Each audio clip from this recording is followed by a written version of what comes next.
Hai semua yang lagi nonton, gimana kabarnya? Hari ini kita mau ngobrol sesuatu yang pasti banyak yang pengen tahu. Cara hemat uang dalam sebulan tanpa harus hidup seadanya kayak orang yang lagi diet super ketat ya. Ngaku aja deh, dulu gue juga tipe orang gaji masuk tanggal 5, habis tanggal 10. Beli ini, beli itu.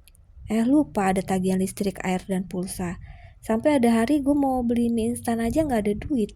Padahal masih seminggu lagi gaji baru masuk. Serem banget deh. Jadi hari ini gue mau bagi pengalaman dan trik-trik yang udah gue coba sendiri dan beneran bekerja tanpa harus ngerepotin atau bikin hidupmu hambar.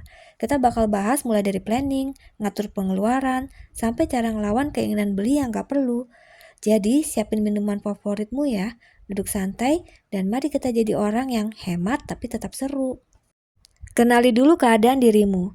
Sebelum kita ke trik-triknya, yang paling penting itu kenali diri sendiri. Kayak pas mau jadian, kita harus tahu dia suka apa enggak kan? Nah, untuk hemat uang juga gitu. Pertama, hitung dulu pemasukanmu sebulan. Bukan cuma gaji ya. Kalau ada tambahan dari freelance, jualan online, atau bahkan uang saku dari orang tua, nggak apa-apa kok. Semuanya valid masukin juga. Tulis di catatan HP atau di buku kecil. Nggak usah ribet pakai aplikasi mahal. Yang penting jelas. Kedua, hitung pengeluaranmu bulan lalu. Ini yang paling sulit tapi paling penting. Coba buka riwayat transfer, struk belanja, tagihan, pokoknya semua yang lo keluarin dan pisahin jadi beberapa kategori. Untuk kategori wajib seperti listrik, air, pulsa, internet, sewa rumah, makan, pokok, dan transportasi. Terus ada pengeluaran ngapain ya ini? Seperti belanja online yang lupa, makanan cemilan sembarangan, nonton film di bioskop tiap minggu, atau beli baju yang udah banyak. Tabungan dan darurat. Kalau lo belum ada, ini yang akan kita bikin jadi prioritas. Gue dulu kaget banget pas ngitung. Ternyata gue ngeluarin 200.000 per minggu cuman buat beli es cendol dan gorengan di warung seberang kantor. Padahal itu bisa buat beli beras sebulan loh. Jadi langkah pertama, catat semua pemasukan dan pengeluaran. Gak usah sempurna di minggu pertama, yang penting lo mulai. Coba deh, minggu ini lo coba catat semua yang lo beli, pasti kaget sama jumlahnya. Buat anggaran bulanan yang nggak bikin stres. Setelah tahu pemasukan dan pengeluaran, sekarang kita buat anggaran bulanan. Jangan khawatir, bukan anggaran yang bikin lo harus makan mie instan tiap hari ya. Ini anggaran yang fleksibel tapi terkontrol. Ada metode yang gue suka banget, metode 50, 30, 20. Gampang banget, 50% untuk kebutuhan wajib, listrik, air, makan, transportasi, pokoknya semua yang lo butuhin buat hidup sehari-hari. 30% untuk keinginan, seperti nonton bioskop, beli baju baru, makan di resto, dan hal-hal yang bikin hidupmu seru.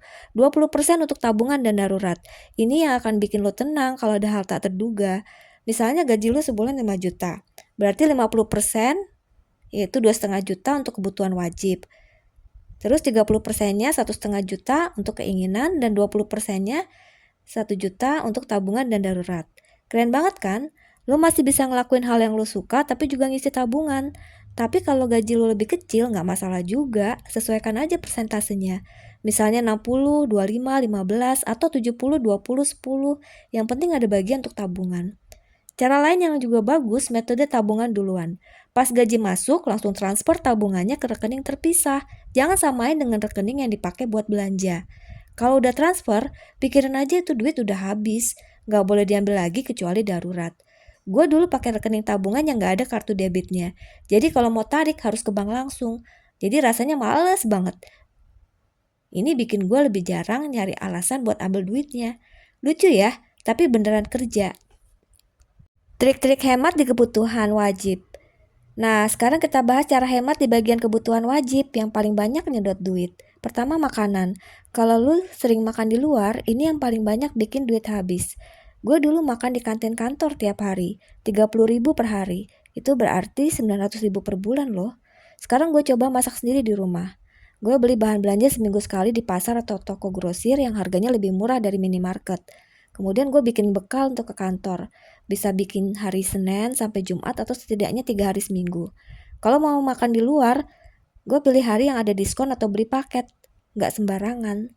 Contohnya, gue beli beras 5 kg seharga 100.000, telur 30 butir 60.000, sayuran dan bumbu 140.000, total 300.000 untuk seminggu makan.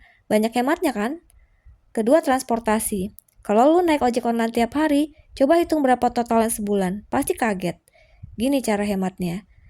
Naik angkutan umum, sepeda, atau jalan kaki kalau jaraknya dekat. Kalau naik ojek, pakai fitur antri atau pilih jam yang nggak macet, yang harganya lebih murah.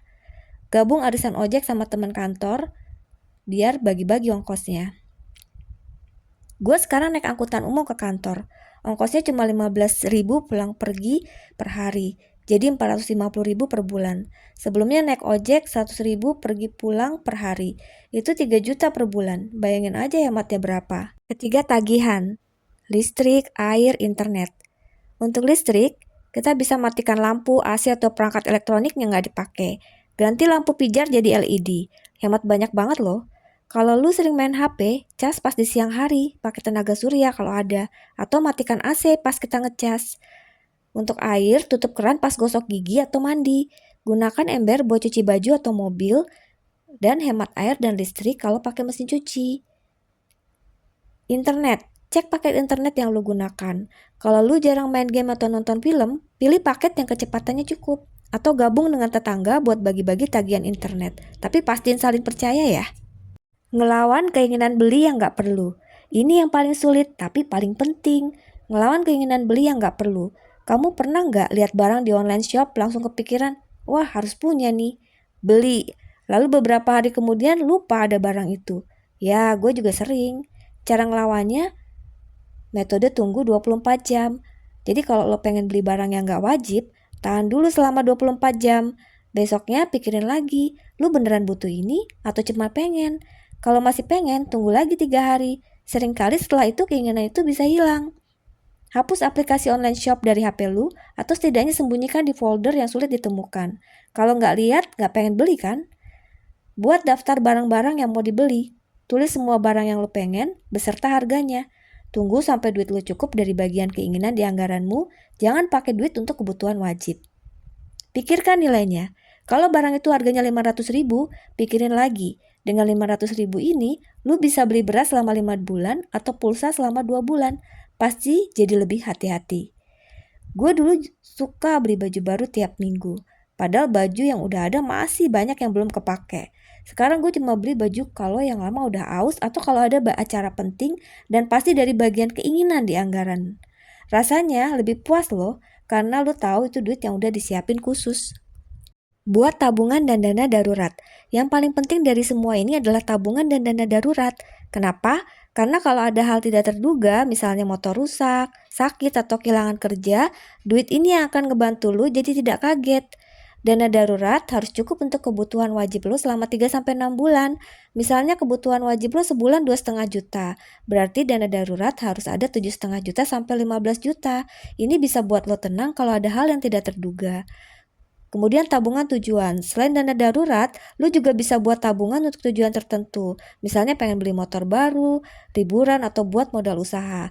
Tulis tujuan itu di tempat yang mudah dilihat, kayak di dinding kamar atau di lock screen HP biar jadi semangat. Cara kita ngisi tabungan, transfer tabungan duluan pas gaji masuk, dan jangan tunggu duitnya habis baru nyisain. Gunakan rekening tabungan yang bunganya tinggi atau simpan di tempat yang aman dan gak gampang diambil. Dan setiap kali lo dapat uang tambahan, misalnya bonus atau uang hadiah, masukin sebagiannya ke tabungan. Gue sekarang udah punya dana darurat yang cukup untuk 4 bulan. Rasanya tenang banget. Gak perlu khawatir kalau ada hal tak terduga. Dan juga ada tabungan untuk liburan ke Bali tahun depan. Semangat banget deh tiap kali ngisi tabungannya. Oke, itu dia ya trik-trik hemat uang dalam sebulan yang gue bisa bagikan. Ingat ya, hemat uang bukan berarti hidup seadanya, tapi tentang ngatur duit lo agar bisa memenuhi kebutuhan, ngelakuin hal yang lo suka, dan juga punya tabungan untuk masa depan. Dan jangan khawatir kalau di awal sulit. Gue juga pas awalnya kesulitan banget. Tapi coba mulai dari yang kecil. Catat pengeluaran, transfer tabungan duluan, atau coba masak sendiri 1 hari seminggu. Lambat laun itu akan jadi kebiasaan. Yang penting jangan bandingkan dirimu dengan orang lain. Setiap orang punya situasi yang berbeda. Yang penting lu berusaha sebaik mungkin untuk diri lu sendiri. Kalau lu punya trik hemat uang lain yang beneran kerja, share dong di kolom komentar biar kita semua saling belajar. Jangan lupa like, subscribe, dan tekan lonceng notifikasi agar gak ketinggalan video lain dari gue. Semoga semua yang nonton bisa sukses hemat uang dan punya masa depan yang lebih baik. Terima kasih udah nonton sampai selesai ya, dan sampai jumpa di video selanjutnya. Selamat mencoba!